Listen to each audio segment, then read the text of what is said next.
I said, you know what? All right, God, I'll give in. I'll take a step. I graduated from St. Mary's Central High School, class of 2014.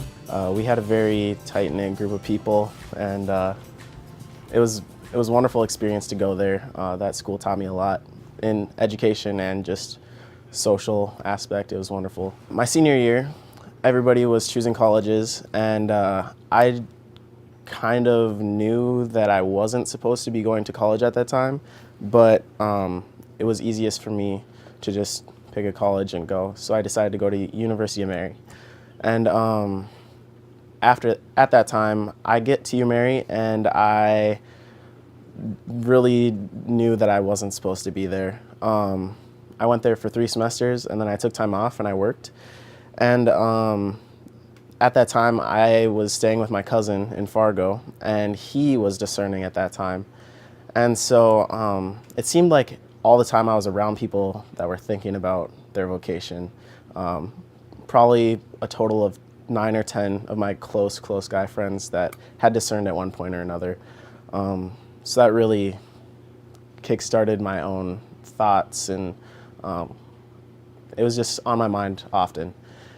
And so I started going to adoration and going to Mass more than just on Sundays. And I ended up doing the total consecration to Mary, which was a huge stepping stone in my life. I'm somebody who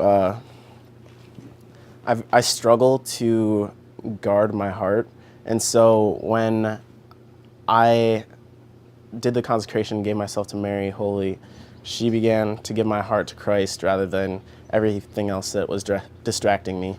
And so I completed that May 31st, right before summer.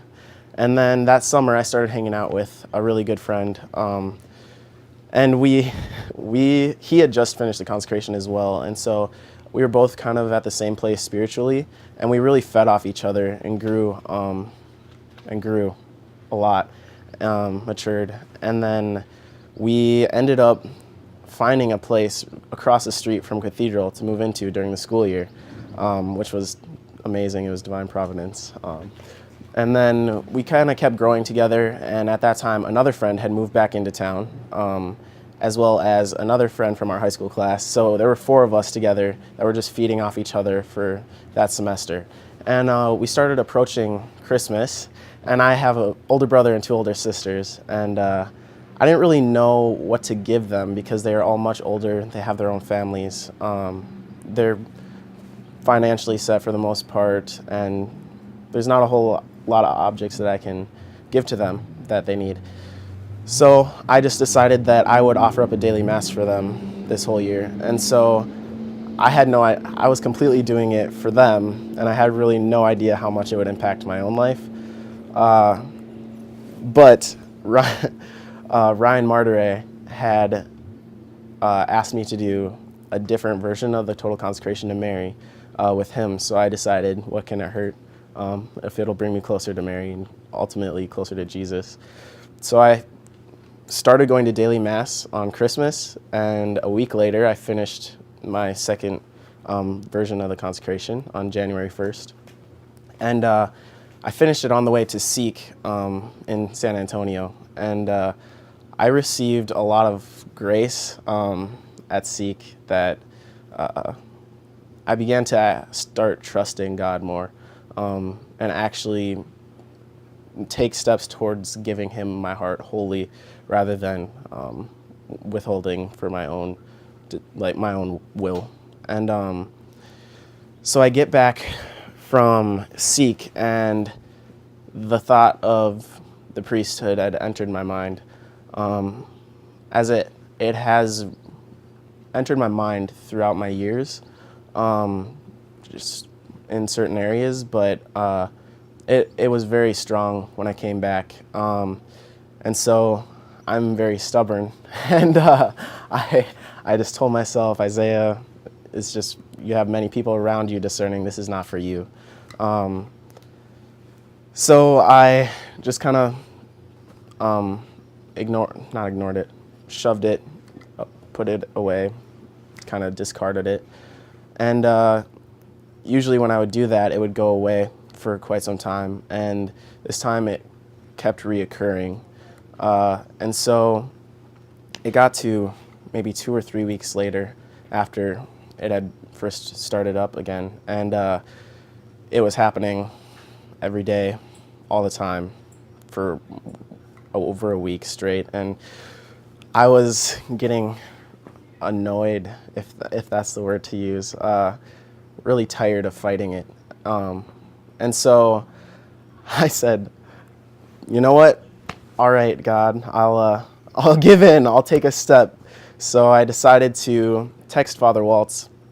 I decided to text Father Waltz and just kind of to appease God, because I didn't really want to give in and go to the seminary, but it was more so just to get the thoughts out of my head. And so I texted him a long text one night, and I just said, "It's in your hands, God. This is my move." And so I woke up the next morning to a text from Father Waltz, and "Hey man, how you doing? Just wanted to let you know that you were in my prayers, and I'm having this discernment group get together, and I was wondering if you wanted to join." And I said, "Sure, that's exactly what I need." And so I was kind of questioning the text though, because he didn't answer any of my questions. So I was, "Did you get my text?" And he said, "What text?" And I said, "The one I sent last night." He said, "I never got a text." And so I really kind of scared me a little bit, because I hadn't talked to Father Waltz in over a year, and he decides to text me. And so I went to this discernment group and began reading To Save a Thousand Souls. And I just read through it, and I got enough information. It was just me fighting God at this point, to give in to his will rather than my own. And so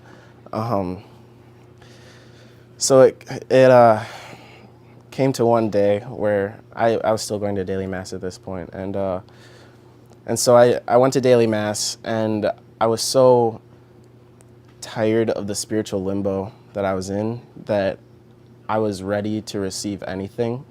And so I just offered up my mass, and I said, "God, I don't care what it is, I just need to know what you want. And I offer up this mass, and I'm ready to receive whatever it is you want to give to me." And so that entire mass, my thoughts were racing, and I really struggled to focus. But I received the Eucharist, and was thanking God and praying. And after Mass, I just kind of sat back in my pew, and I was like, I'm waiting. I'm waiting. But I was just kind of listening. I took a second. There was nothing in my mind, and then the thought came in my head again. And this time it was the strongest it had ever been, and it was just priesthood. And then it kept happening and kept happening until I couldn't think about anything else. And God made his presence very known to me.